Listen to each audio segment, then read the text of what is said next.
Assalamualaikum warahmatullahi wabarakatuh. Alhamdulillahillazi arsala rasulahu bil huda wa dinil haq liyuzhirahu 'alad din kullihi walau karihal musyrikun. Asyhadu an la ilaha illallah wahdahu la syarikalah wa asyhadu anna Muhammadan abduhu wa rasuluh. Allahumma shalli ala Muhammad wa ala ali sayyidina Muhammad. Amma ba'du.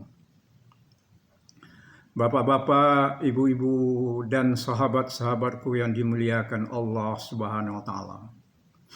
Marilah pada kesempatan ini terlebih dahulu kita menyampaikan puji dan syukur kehadirat Allah Subhanahu wa Ta'ala. Karena dengan segala rahmat, kurnia, dan nikmatnya lah, insya Allah semuanya kita berada dalam keadaan sehat walafiat. Salawat beriring salam, marilah kita sampaikan kepada junjungan kita, Nabi Muhammad Sallallahu Alaihi Wasallam. Allahumma sholli ala Muhammad wa ala ali sayyidina Muhammad. Semoga kita mendapat syafaat dari beliau di hari akhirat kelak. Marilah kita sama-sama melanjutkan penyampaian ringkasan tafsir ayat-ayat Al-Quran yang merujuk ke kitab tafsir Al-Azhar karangannya Buya Hamka. Pada minggu yang lalu kita telah menyampaikan ringkasan tafsir dengan tema yang ke-19, yaitu Quran benar-benar diturunkan oleh Tuhan semesta alam. Pada kesempatan kali ini kita tetap akan melanjutkan, yaitu masih sub bagian yang kedua, yaitu Quran diturunkan oleh Allah dalam bahasa Ibu Rasulullah dengan tema yang ke-20, yaitu Quran benar-benar wahyu Allah, bukan perkataan penyair dan tukang tenung. Suratnya adalah surat Al-Haqqah, itu surat yang ke-69 ayat 38 sampai 43. Tema ini kita ambil dari buku Membaca Quran, himpunan ayat-ayat pilihan untuk pendidikan budi pekerti, yang disusun oleh Insinyur Asnawi Hasan MLC, Laksma TNI Purnawirawan. Dalam surat Al-Haqqah ayat yang ke-38, Allah itu berfirman, A'udzu billahi minasyaitonir rajim. Bismillahirrahmanirrahim. Fala uqsimu bima tubsirun. Artinya, maka tidak. Aku akan bersumpah dengan apa yang kamu lihat.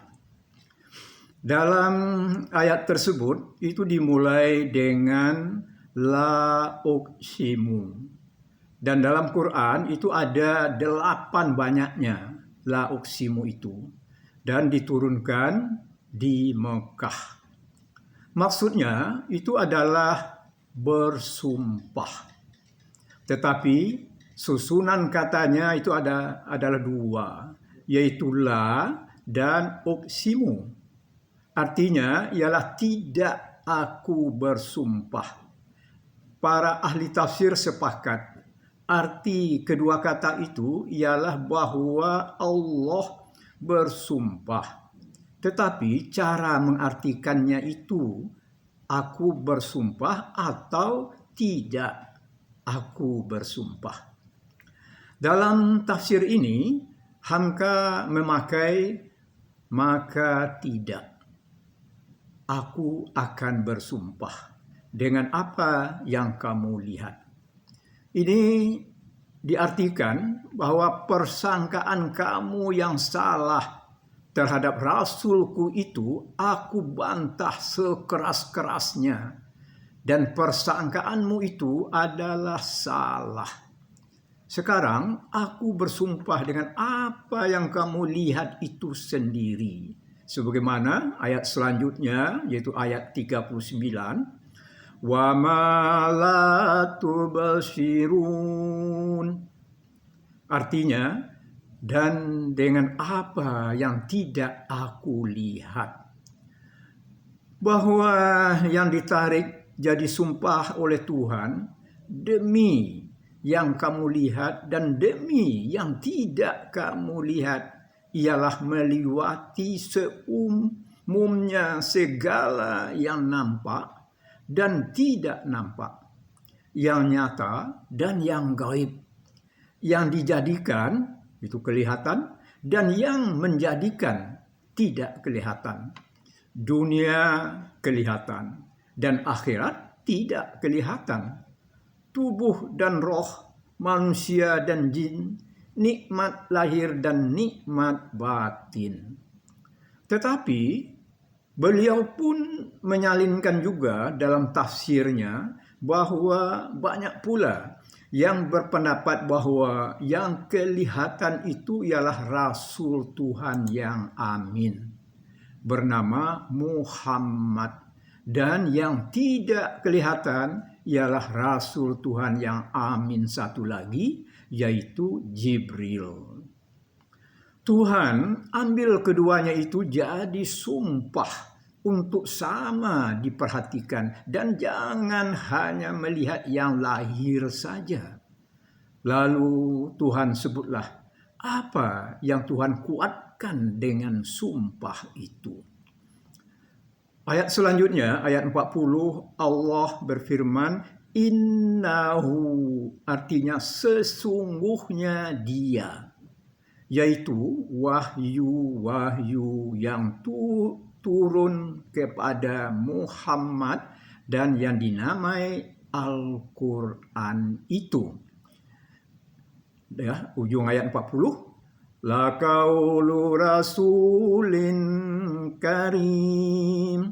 Artinya adalah kata-kata yang dari utusan yang mulia.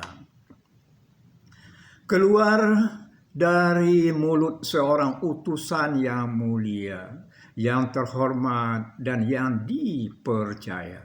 Sebab selama ini banyaklah kaum musyrikin itu yang menuduh bahwa wahyu yang diucapkan Muhammad itu bukan wahyu, melainkan kata-kata seorang penyair.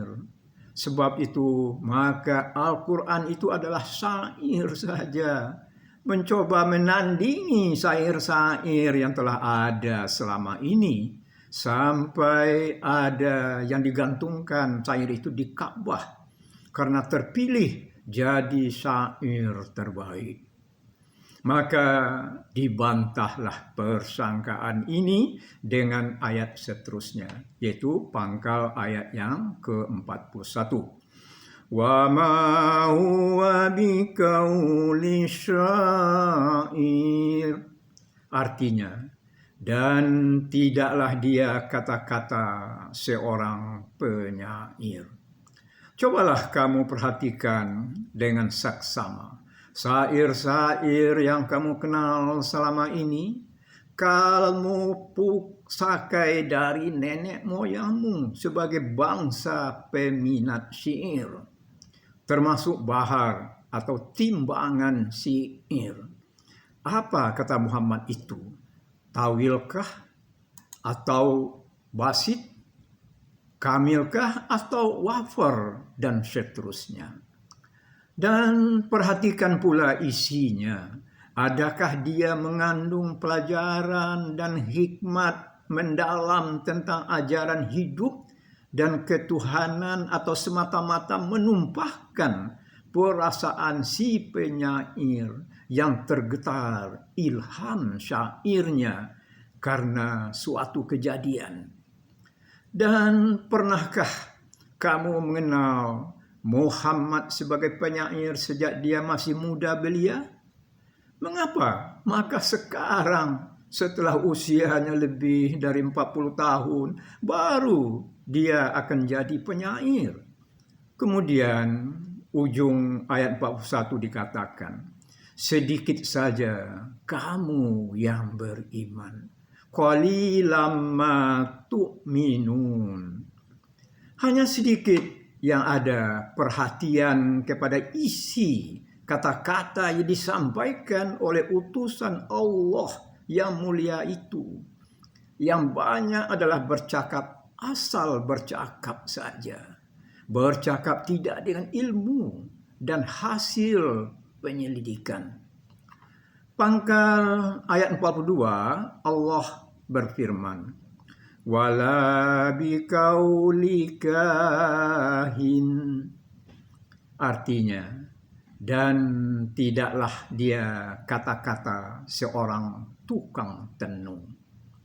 Tukang tenung atau dukun yang katanya dia ada hubungan dengan orang halus, entah setan, entah jin, entah siapa. Katanya tukang tenung itu dapat menerka apa yang akan kejadian di belakang hari. Hasil tenungnya itu dikeluarkan dengan perkataan tersusun seperti mantra. Sebagai juga orang kesurupan atau orang kena si jundai, dia bercakap-cakap seperti orang bernyanyi. Katanya dia membawa pesan dari si fulan yang telah mati. Ada yang menuduh bahwa kata-kata yang keluar dari mulut Rasulullah SAW itu adalah kata-kata tukang sihir itu. Itulah pula yang dibantah oleh Allah dengan sumpahnya, la uqsimu, tidak, saya bersumpah. Dia bukan kata-kata ahli syair dan bukan kata-kata ahli tenung. Ujung ayat 42 Allah berfirman, qalilam ma tazakkarun. Artinya, sedikit saja kamu yang mau mengambil peringatan. Kata-kata beredar ke sana kemari. Kata-kata Muhammad itu adalah membuktikan kata-kata tukang tenung. Menyelidiki lebih dalam mereka tidak mau. Demikian juga sampai sekarang terdapat dalam masyarakat yang telah memilih suatu pendirian atau menegakkan suatu tuduhan kepada musuhnya, dibuatnya kabar fitnah dan dia tidak mau menyelidiki lagi. Sedikit saja yang mau mengambil peringatan, atau sedikit saja yang mau ingat, yang mau sadar. Yang sedikit itulah orang-orang pilihan yang langsung tertarik ke dalam Islam. Tuhan membela Rasulnya dengan firman selanjutnya, ayat 43, Tanzilum min Rabbil Alamin. Artinya, dia adalah diturunkan dari Tuhan sarwa sekalian alam. Seakan-akan Tuhan mengambil masalah ini jadi tanggung jawab Tuhan sendiri. Seakan-akan Tuhan bersabda, apa yang diucapkan atau kata-kata dari Muhammad itu adalah kataku, datang daripadaku. Nah, demikianlah disampaikan ringkasan tafsir surat Al-Haqqah ayat 38 sampai ayat 43 yang mengacu kepada kitab tafsir Al-Azhar karangan Buya Hamka. Atas segala perhatiannya diucapkan ribuan terima kasih dan mohon maaf atas segala kekurangan dan ketidaksempurnaannya. Dengan ringkasan tafsir ini dapatlah kiranya kita lebih meyakinkan bahwa Quran itu benar-benar wahyu Allah, bukan perkataan penyair dan tukang tenung.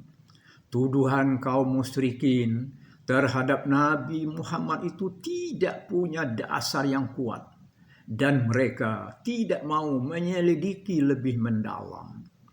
Allah membela Rasulnya dengan sabdanya, apa yang diucapkan dari Muhammad itu adalah kataku dan datang daripadaku.